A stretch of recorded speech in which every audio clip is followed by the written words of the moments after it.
Why is Theodore Roosevelt the only person to have a national park named after him?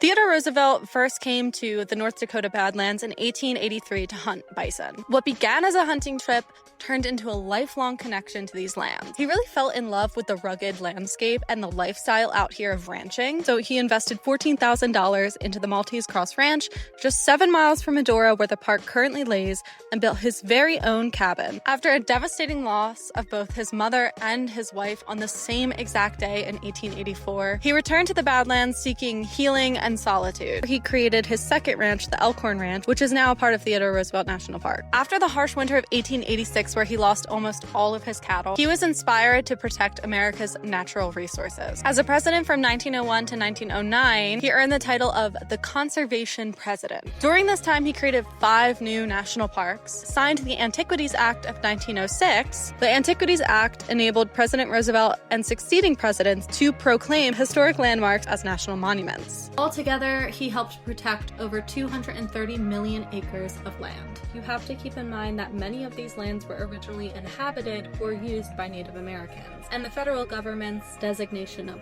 public lands often meant forced removal or exclusion of indigenous peoples from their ancestral territories. After his death in 1919, the Badlands he cherished were actually set aside in his honor. The land went through several phases until eventually it became Theodore Roosevelt National Park in his honor. Theodore Roosevelt National Park in North Dakota is 70,000 acres in which the Little Missouri River flows through it. Today, it remains the only U.S. national park to be named after a U.S. president, and was done so to honor his conservation legacy.